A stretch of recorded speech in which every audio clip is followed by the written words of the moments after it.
Grand Rise in Israel, Shalom. Coming to y'all today, letting y'all see the remnants of my smash. I'm out here in Chicago and hit this Beggar's Pizza joint. Got the wings. Got a cousin of mine coming to get me from over here on the south side. But I was feeling some jerk chicken, so she gonna come get me and we're gonna go there. But that's for later. I couldn't wait though. I had to have something. They got these wings. I keep forgetting to ask when I get my wings to not have it so saturated in the sauce. I don't know if y'all can see that.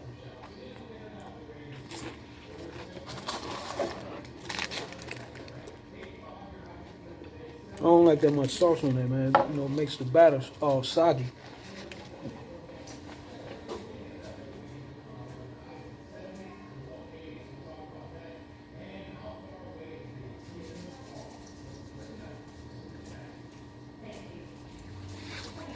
Need to get some wet wipes. Hands all sticky from the sauce. Just want to touch base with y'all. So, bring y'all up to speed on current affairs and stuff I'm just observing in the world. You know, it's not a pretty sight right here in Chicago. When I got here, I started calling on my guys, letting them know I was in town. So they was gathering around 79th, doing some kind of cookout. Wanted me to come through there. So I'm in the hundreds right now, geographically. I said, okay, yeah, I might come through, slide down on y'all. And so it started getting late and everything, man. I wasn't really tired, but if I just don't feel like doing something at the time, which has always been a good calling for me, I don't go. So I'll probably get up with them today. And right now, like I said, I'm just relaxing. But my guy, when he called me last night, he was I called my cousin on a three-way call. He wanted to know if my cousin still had connections in Harvey, which is a suburb right next to Chicago. Just trying to get some information. It was a murder. My guy, his wife, her nephew got killed like 3 days ago out here in Harvey. And what it was, he had two iPhones. Now I'm an Android guy. I don't really get into the iPhone thing, and for just my personal preference, I'm old school. So if you want to stay ahead of the game with me, get some technology because I'm slow. But he had some iPhones for sale, and they said it's looking like it's somebody that he knew. But anyway, they came. Two $900 iPhones they took from him and murdered him. You know. The level that these people being lost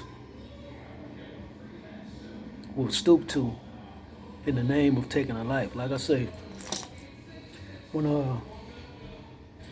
the being in the street, you know, we had people that we knew of that were crazy, like mentally something wrong with them, but you didn't feel threatened around them. Meaning you knew what they were capable of.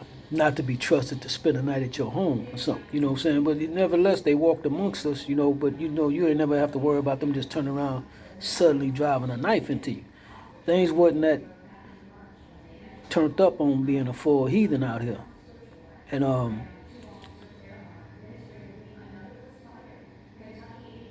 don't know if it's the crack babies and grown up or just, whatever the Most High is doing as far as the curses, turning it up. But a lot of these people don't have, okay, what I meant to say was, when I was in the world, a lot of people that we knew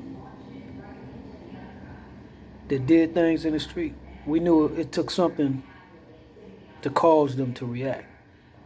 Meaning, we knew the ones that were mentally ill or not to be trusted, but the other ones we knew you had to initiate that threat. It's a whole different game out here. Like these guys out here, they are harmless, but the fact that they got access to weaponry and no thought of, like I say, we had codes back in the day. You didn't just do stuff, especially because as a man in the day, you wanted people to respect you or fear you. The thing that comes with fear is that, okay, if somebody fear you, what they might do, especially when they know your grandma, your auntie, your mama, where you lay your head at. It's a lot of windows to be checking. These days, these dudes is gang banging right off their grandmama porch. It's crazy. Like, they bring the threat home. And it's a curse all the way around on the family because, you know, like I say, this is on grandma's porch. Nobody's checking nobody.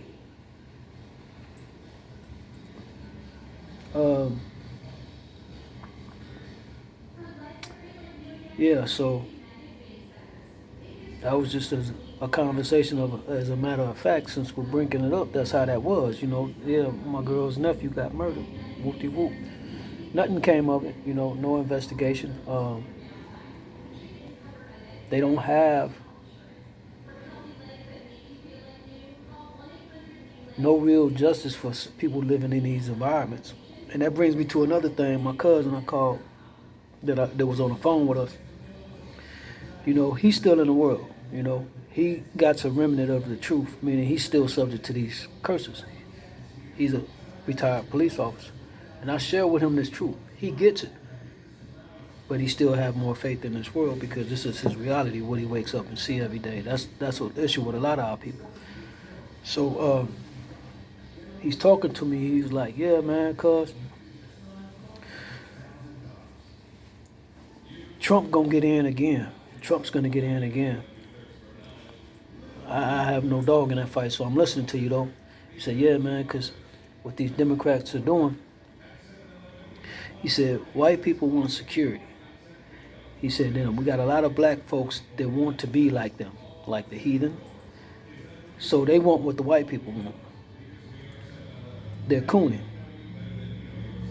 He said, what the Democrats just did, Mayor Lightfoot out here or something like that, Little Feet, they were making it that it was a felony if you stole over $100 or $150 worth of stuff. She changed the law to where she said, no, I don't want people going to jail for that. That's because she knew it was railroading people, but you got to look at the science behind it. I ain't gonna say the signs what the Most High is doing. He tearing down both these parties. She made it to where, no, you have to steal $1,000 worth of merchandise for it to be a felony, because they were handing them felonies out like they were candy to first-time offenders, you know. So all the white people got mad. And just by chance, what's going on in Chicago, they keep tearing their ass off. And them stores, they breaking in these stores, and, you know, I don't know if they breaking in just stealing $799 worth of stuff, but they ain't getting the charge no more. And she's got them, they at odds, you know. Chicago, from what I'm hearing, has been a Democratic ran city for something like 60, 70 years.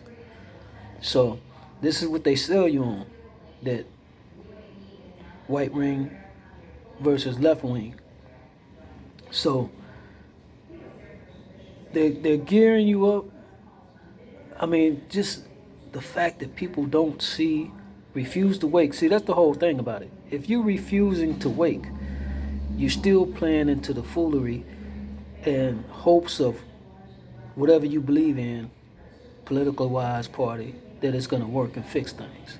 If we just vote, people is not understanding. This is as simple as waking, that you understand that this is all a mouse maze set up to keep you docile and stuck on stupid while they still going to the bank.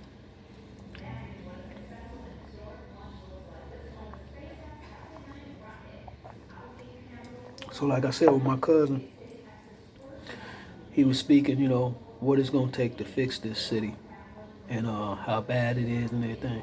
And I'm just listening at this point because I've shared many, many, many of understandings with him, which he agreed with that explains a lot of stuff. But yet, the Most High can't save everybody. I can't save no one.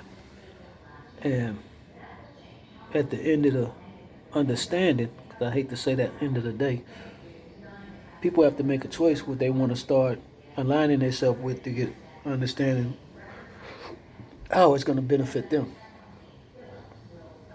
I don't have no benefit in this. I'm doing what I'm supposed to do. I'm being where I'm supposed to be. And, you know, making sure my bills are taken care of and everything. Anything of this world, I'm not pursuing it because there's no reward in it in the end. And I wish my family and friends and loved ones could see this and get that understanding to let them know. As long as you do that, everything else that's around you that's falling apart does not matter. You'll see it and you'll witness it. Like I say, I'm in this understanding being woke. I'm seeing stuff fall around me. Entertainment, sports, politics, communities that I'm from, and yet I'm still staying intact. Don't get me wrong, it's not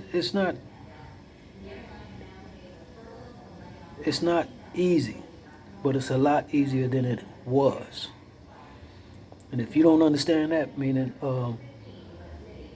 I can't count my blessings, but I can count how many things I'm having to juggle now. I'm not overwhelmed, and I'm a worry. I worry about the littlest things. So imagine if I'm worrying about the littlest things, they're nothing to the blessings.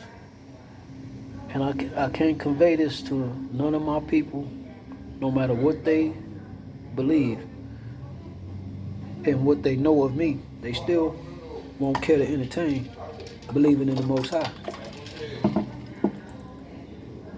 But I will say this, most of them that I've shared this understanding with, I ain't seen them going to church on no Sundays lately. They don't talk about that. I used to call them on a Sunday and be like, what you got going on about 10 o'clock? Oh, I'm about to go to church. They resting these days on a Sunday. So like I said, everybody might be getting it in their own walk. And I hope there's some truth to that for them.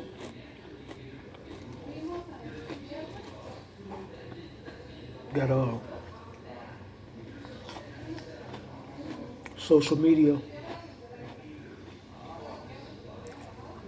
Like I say, the Europeans doing what they doing. If you look at the comments, this Blake, Jacob Blake story. Don't matter what news center you go to and see them posting a story about him, just look at the comments, man. The perpetual hatred.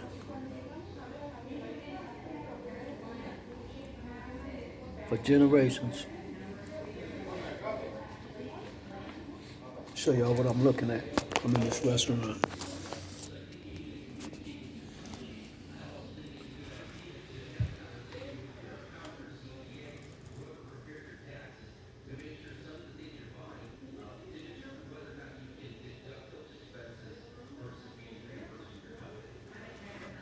I guess that's the family of this establishment. Let me see.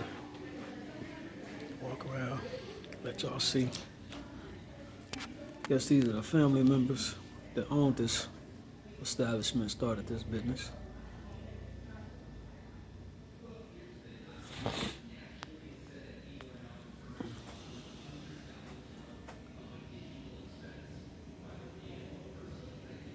I don't don't know. Them look like Greeks. Let's see if it's more.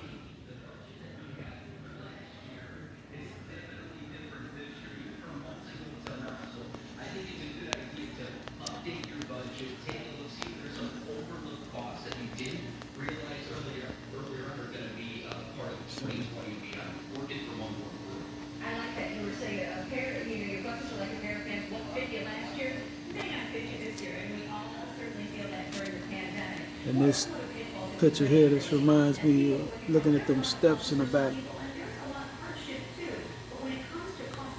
around the time my mom took me on a bus in Chicago to a doctor's appointment.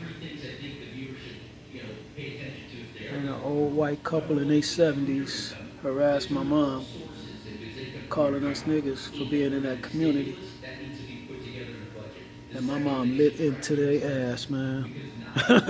She spit on the ground in front of them and everything. My mom was, you white motherfuckers. Perpetual hatred. I don't know what kind of pagan ritual that is right there.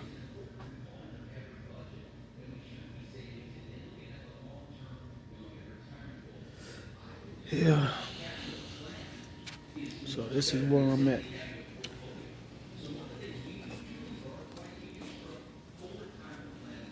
Enjoying myself and my meal. Oh, hold on. Let's see if I did that right. 45? Yeah. Okay. Yeah, so worlds of reality. Different worlds of realities. And that brings me to another conversation we was having on, okay. Got a situation in my family. How can I say it? Me and some of my cousins, a set of twins, we coming together trying to do this situations to secure some property. And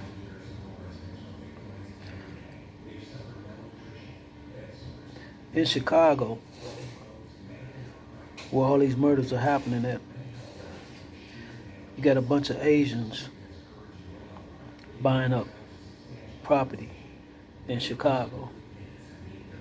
And they're not changing the makeup of the community, meaning they're just possessing the deeds and still letting the black folks reside there. And a lot of these homes are owned by black folks that fail to pay the taxes. So these Asians are coming in and buying up all of this area that you see all these murders going in. So my cousin mentioned, he said, yeah, it was two of my cousins I had on the phone. One of them doing the business with, and the other one, the ex-cop. And he's the one who told us about the Asians. And my other cousin didn't know that. He said, man, that's funny you said that because I was just at Aunt Keisha's house that she just moved to, and her landlord is an Asian guy. She says he said he didn't know that. So bring truth to what my other cousin was bringing forth. So we started talking about it's okay. Every year, annually, we do a Father's Day barbecue picnic on the west side of Chicago. It's huge. It goes on social media and even on the news, the local news, because of the turnout of this barbecue for my family. Maybe about 6 years ago, white folks started moving into the inner cities in our dwellings. And if I was still in the world, I'm gonna say this, a statement. Maybe we should have did them like they did us when we moved into their communities and firebombed their homes and kept them out of our communities. That's a worldly understanding statement. Somebody that's woke. Anyway, They move into our communities.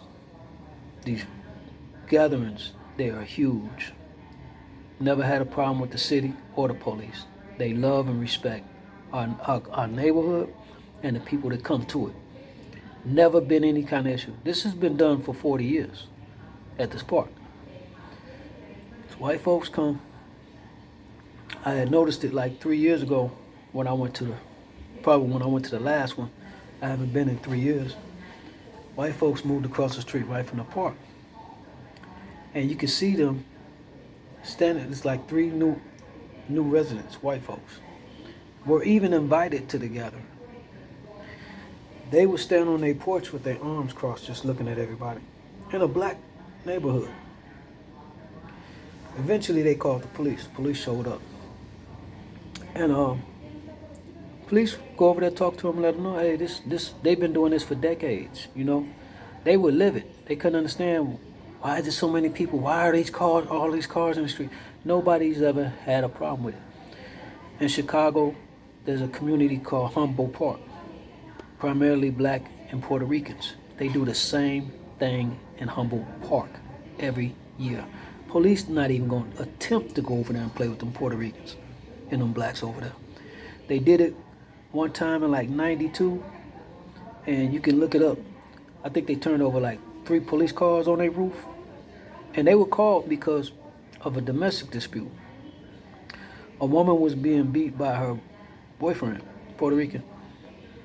Police showed up, tried to arrest him. The woman got to fighting with the police.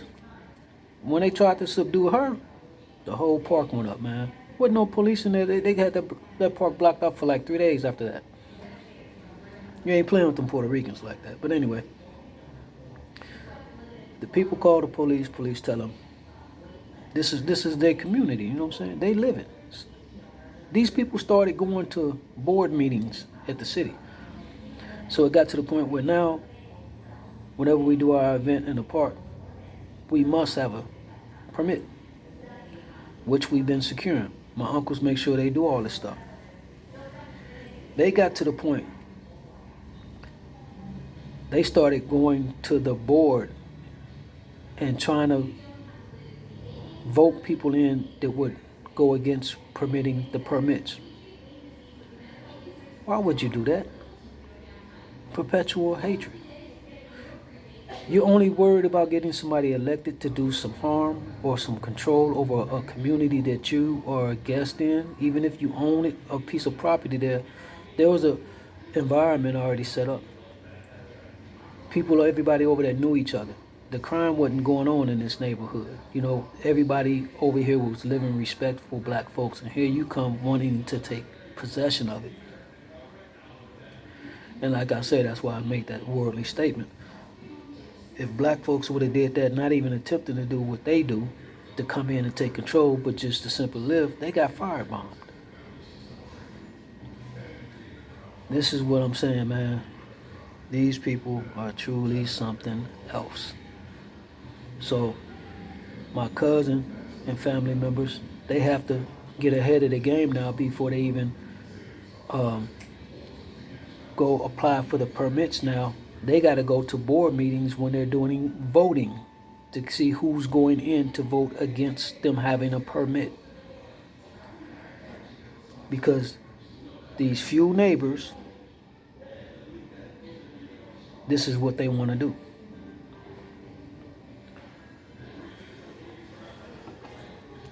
So this is what you got to deal with in this kingdom when you're dealing with these heathens. You got to keep fighting with their dynamics. Whereas if you woke, you let them have their kingdom, the Most High moves you out their way, he sets them up for destruction. Simple math to me. But a lot of us can't see past the smoke. We don't see no reward.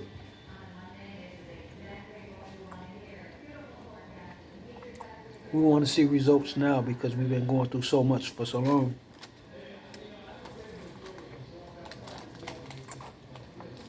But I'm going to say it like this. I've been dead as a spirit of this world since the things I've had to do in the name of survival, or attempt of things I've done in the name of survival, it almost had done to me. And to know that I wasn't scared. I stayed aware, that was the most.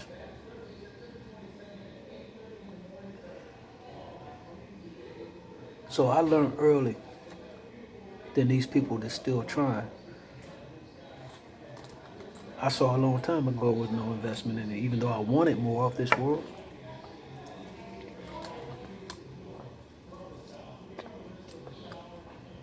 Everybody wants more.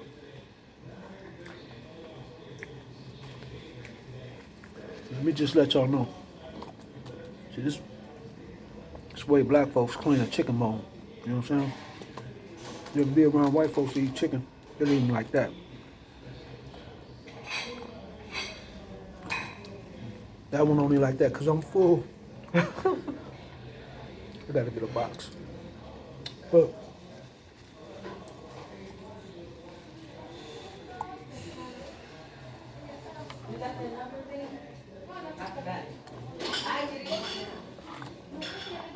it's a lot at play. A lot at play.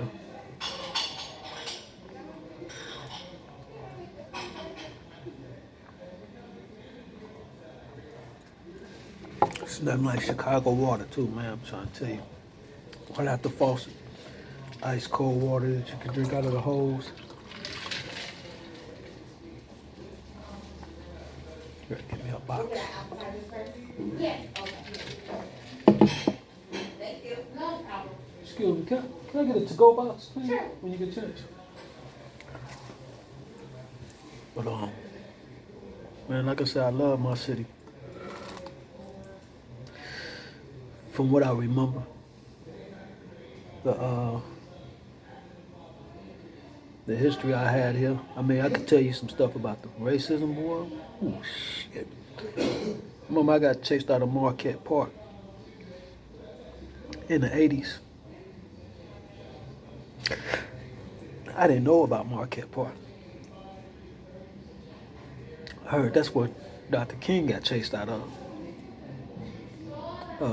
But yeah, in the 80s, I was over there walking my dog. My dad had just moved over there, close to Western Avenue. You see? And whew, You thought you could do it, and then you tapped out. You know what I'm saying? You guys.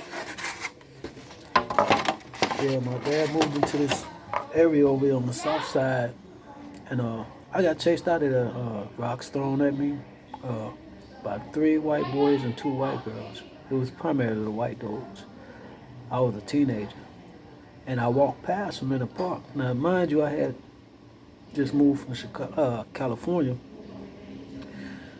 and the racism in Illinois and the Midwest is different than it is in California. California, they would not approach you. They'll let it be known that they don't like you, but they're not so much going to say anything. They'll do something, throw rocks and hide their hands, to sort of say, make sure you don't get a job and shit, but they won't physically try to approach you. In Illinois, they'll try to string a rope up on you. So, I was a teenager, man, and got chased out this park. They was throwing rocks at me and shit. I was just simply surveying a new area, this nice big park around a couple of blocks away, and was taking my dog for a walk. Knew better but didn't know better. Maybe it's because my dad bought this house and everything, thinking times have changed. I was young, but I was still affiliated with the streets. So after I got chased out the park, I rallied some guys. Man, what the hell is these gnats? And we marching. Had to be 20, 25 of us. And we marching down 71st Street. And we marching. I think we got to Damon. And, cause see, where my dad had moved to was a nice area, which used to be a white community. Where I was from was further this way. So when I got chased out the park, I went and got my guys and was bringing them into this good community. And we marching down 71st. We got to Damon, and Marquette Park is over here on the other side of Western Avenue. They like, man, where the hell are we going? And I told them, it's a park over there across Western. And somebody said, nigga, that's Marquette Park. You ain't got no business over there. Where your daddy moved you to? It was crazy, man. It was crazy. So everybody turned aborted mission. I was young, man. And like I say, nothing like that experience in California. In California, we had control over being around white folks. They genuinely feared us. It was a different cut of animal in California, white folks, you know what I'm saying? Because it was a community, Oakland, the Bay Area, if you're familiar with Berkeley, Berkeley is a suburb of Oakland, home of protests, a lot of liberalism and everything. So when that city got the protests and everything, it was usually for black cause, and a lot of white folks that understood it, liberalism, and was around these people. So they knew to fear us and the power, if you understand that dynamics. So that was a universal understanding in California of how to respect us. These onion rings, nice golden and crispy too, and they're gonna get dealt with.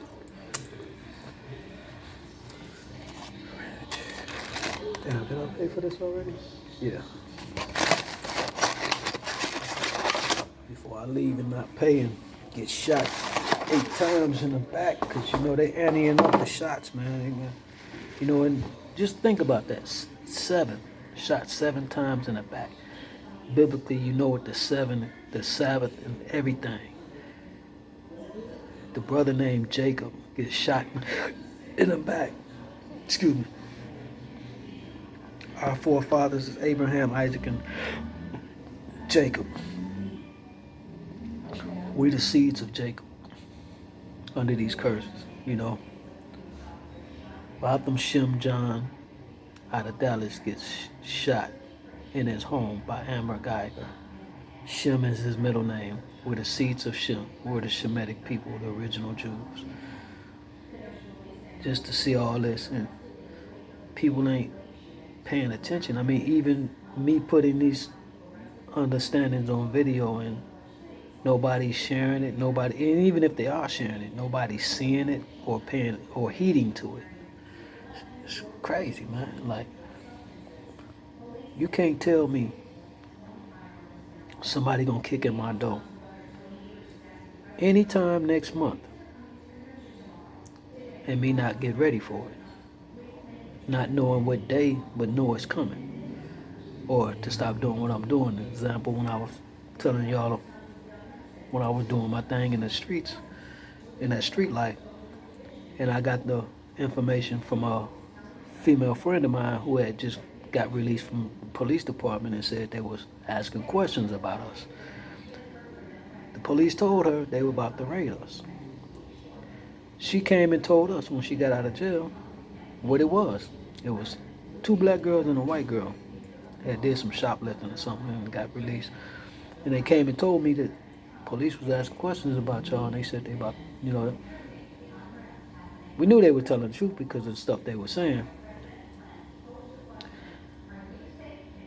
Shut it down. That conversation, it got shut down. And they didn't come until maybe 3 weeks later.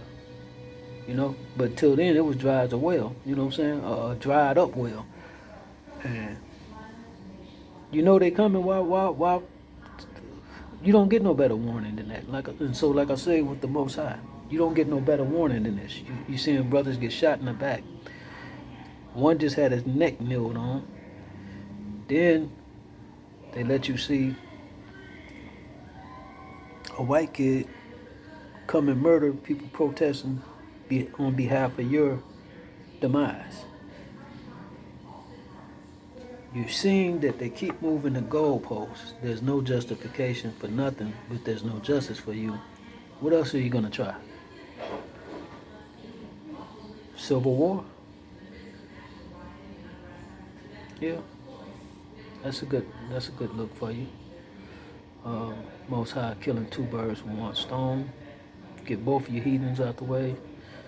You still denying the Most High. It's a good trade-off. I'll pass. I got shit to do in the next kingdom, and it ain't be dead. Well, I've enjoyed. I've enjoyed my little feast. I got barbecue sauce on my wallet, man. I was out here trying to kill. I was on a patio eating, and those damn bees got to attacking my food. So I got to swinging my wallet around trying to kill bees.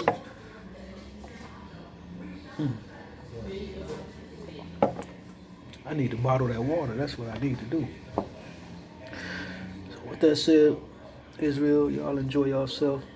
Appreciate y'all chiming in. I got some material that Beverly shared, and I'm going through all the stuff that I'm getting. And it's all useful stuff, and so I'm trying to figure out how to put it together in a presentation. One, she showed the infiltration of the New Testament and how it became infiltrated. The whole reasoning why the only reason why the New Testament came forward was because we had already failed, and these pagans wanted to still rock with some kind of understanding. So they inducted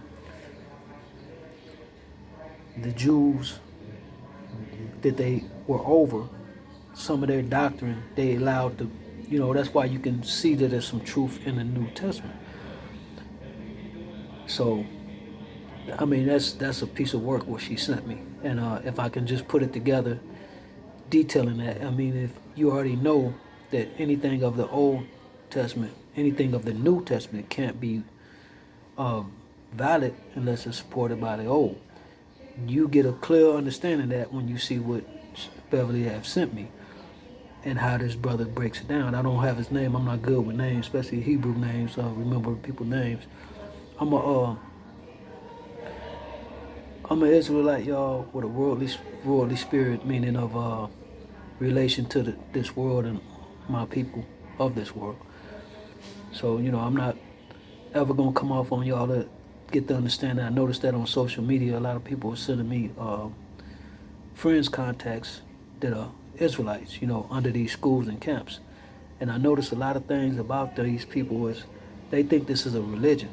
We got people on there giving dietary understanding, which is all good for beneficial, whatever floats your boat, what I'm saying? But basically everybody want to play a hall monitor and tell people what they are doing in Israel wrong. My philosophy, and that's what I'm going to call it, it's just my understanding. We're supposed to be hall monitoring those of Israel that are asleep, refusing to wake, etc. I'm not going to be trying to tell another brother that's woke how to wear his fringes, how to honor his Sabbath. We all got to get this in our own walk. So I notice it's a lot of hall monitors out here, and they operating like a religion. This is not a religion. This is a owner's handbook for our people. So don't think I'm gonna be trying to tell people how to watch their tongue, what they say. You shouldn't swear, this and that. Hey, we got a lot going on, a lot to come out of this world to be focused on, and creating a religion out of a blood right ain't part of my mechanics. So with that said, I need a bag. I'm gonna get ready to get out of here. I'm about to go take a nap, y'all. Your boy get burping and stuff with wings and rings. That water is good though. Y'all stay blessed, Israel. Shalom.